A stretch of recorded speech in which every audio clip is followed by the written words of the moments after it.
Hey everybody, Mrs. McConnell here, and I am finally going to read chapter 18 of The Trumpet of the Swan.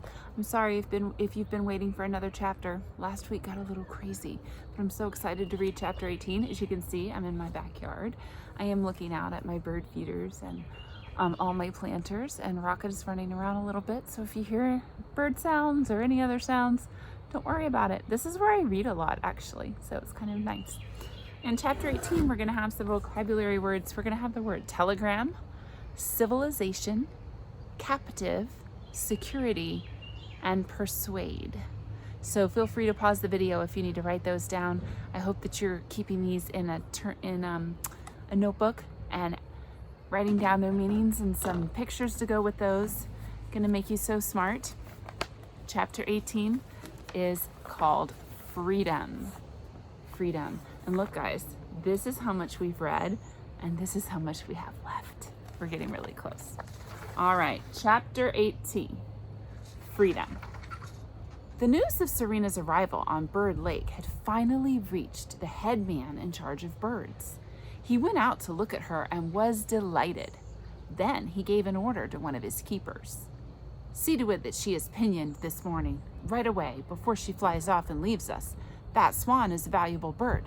Make sure she doesn't get away.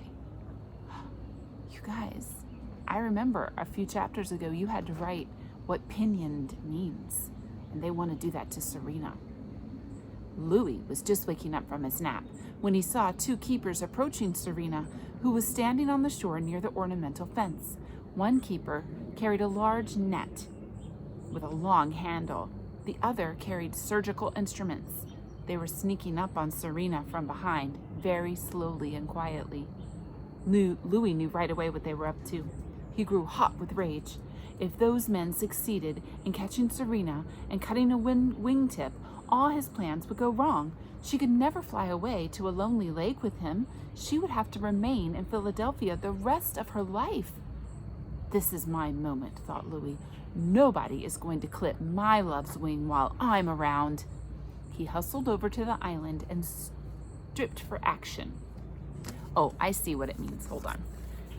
Stripped for action means he chucked his trumpet and all his other stuff under a willow tree. Then he returned to the water and waited for the right time to attack. The keeper holding the net was crawling quietly up on Serena from the rear.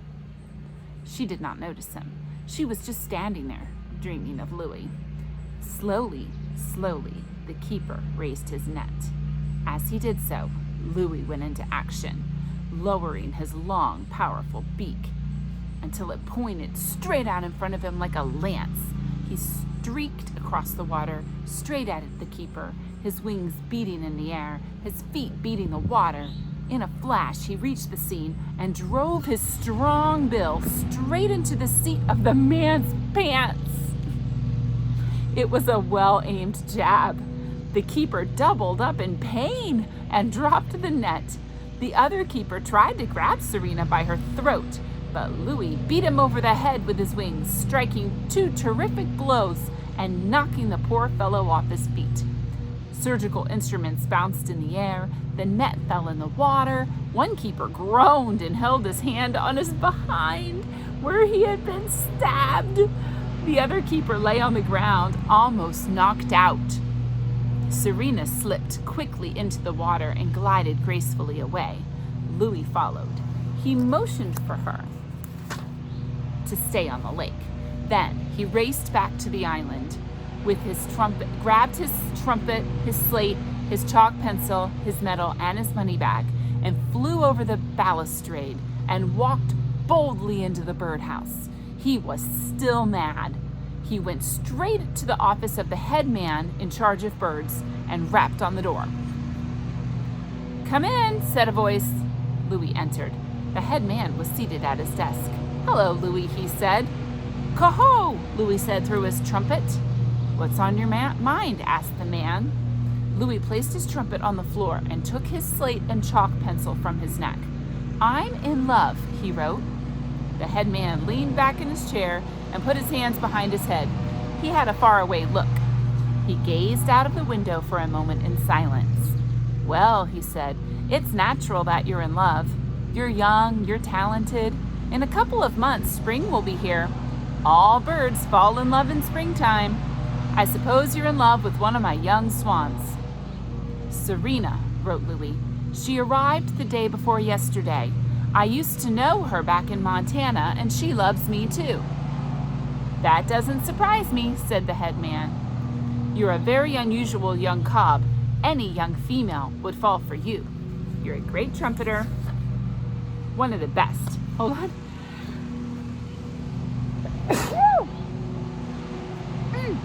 I had to sneeze. I love being outside, but the pollen makes me sneeze a little bit. Plus, you can probably hear somebody's mowing their grass over there, and that's probably making me sneeze too. But it's worth it. I like to be outside. "I'm delighted to hear about this love affair, Louis. You and your bride can stay right here on Bird Lake and raise your family in comfort and safety. We're the oldest zoo in the United States." Louis shook his head. "I have other plans," he wrote.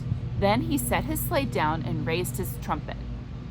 "They say that falling in love is wonderful." It was an old song by Irving Berlin.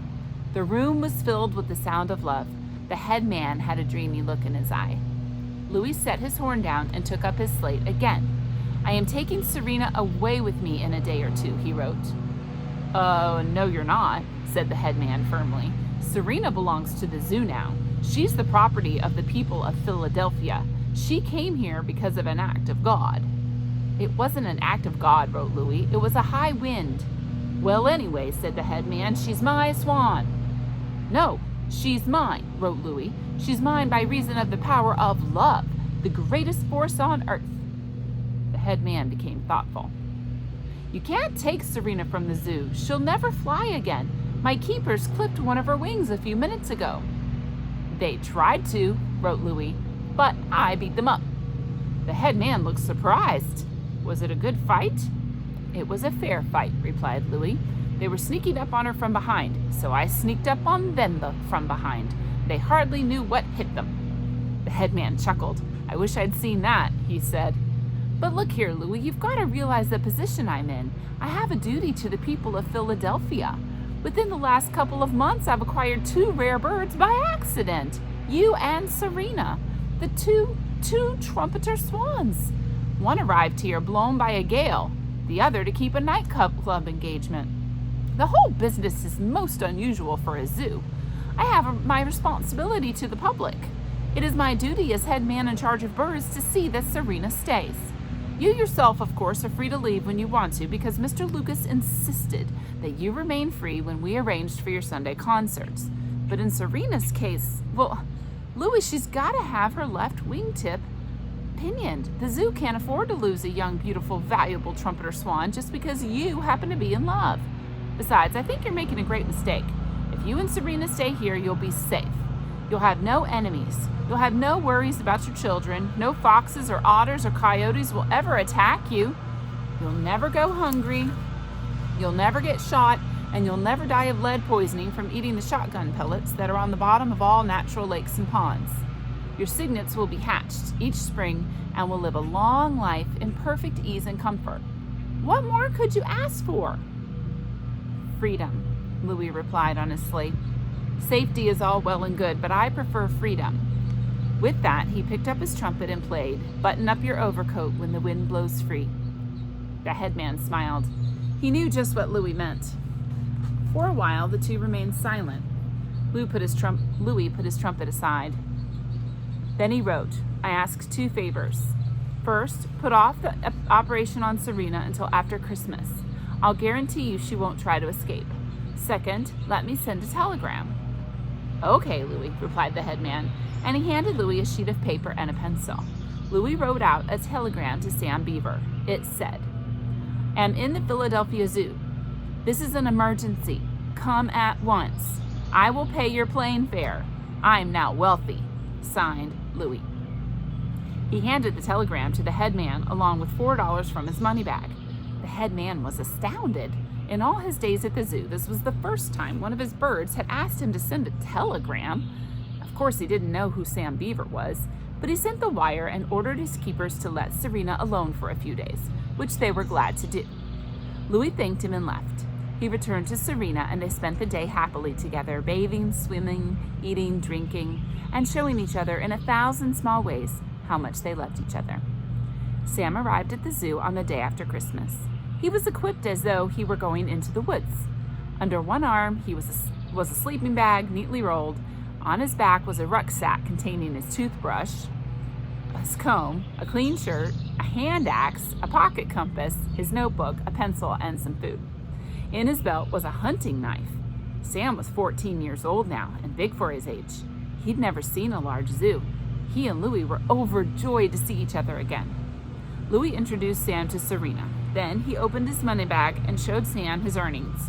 $100 bills, $50 bills, $20 bills, 10s, 5s, 1s, and some silver coins. A great pile of money. Goodness, thought Sam. I hope she's not marrying him for his money. Louie took his slate and told Sam about the fight with the keepers and how the head man wanted to keep Serena captive by clipping the tip of one wing. He told Sam it would ruin his life if Serena were to lose the power to fly. He explained that as soon as his father's debts were paid and the trumpet honestly belonged to him, he and Serena intended to leave civilization and return to a wild life. The sky, he wrote on his slate, is my living room. The woods are my parlor. The lonely lake is my bath. I can't remain behind a fence all my life, and neither can Serena. She's not built that way. Somehow or other, we must persuade the head man to let Serena go. Sam stretched out on the shore of Bird Lake and clasped his hands behind his head. He looked up at the great wide sky. It was a clear blue with small white clouds floating slowly across. Sam knew how Louie felt about freedom. For a long time he lay there thinking. Ducks and geese swam slowly by, back and forth, an endless procession of captive birds. They seemed happy and well. Curiosity, Felicity, Apathy, the three trumpeters, swam by and peered at the strange boy lying on the ground. And finally Sam sat up. Listen, Louie, he said, how's this for an idea? You and Serena intend to raise a family every year, yes? Certainly, replied Louie on his slate. Okay, said Sam. In every family of cygnets, there's always one that needs special care and protection. Bird Lake would be a perfect place for this one little swan that needs extra security. This is a beautiful lake, Louie. It's a great zoo. If I can persuade the head man to let Serena remain free, would you be willing to donate one of your cygnets now and then if the zoo needs another swan for the lake? If you agree, I'll go right in and see the head man about the matter. It was now Louie's turn to think and think. After 5 minutes, he picked up his slate. Very well, he wrote, it's a deal. Then he picked up his trumpet. Oh, ever in the greening spring he played, by bank and bough retiring. The waterfowl stopped swimming and listened. The keepers stopped what they were doing and listened. Sam listened. The head man in his office in the birdhouse laid down his pencil, leaned back in his chair, and listened. The sound of Louie's horn was in the air, and the whole world seemed better and brighter and wilder and freer and happier and dreamier. That's a good tune, said Sam. What is it? Oh, just something I made up myself, wrote Louie on his slate. I thought that was the end of the chapter. Well, they have a plan. Chapter 19 is called A Talk About Money. This is pretty cool because right now we're studying money in your math lessons. And I know your math lessons are just about the coins, but you can extend that and learn even more about how to count money and how much money you have left over if you spend some. Well, Louie's going to have a lesson about money in chapter 19. We only have 3 chapters to go. Chapter 19, chapter 20, and chapter 21. So we'll be finishing this book this week, which is pretty cool. See you next time.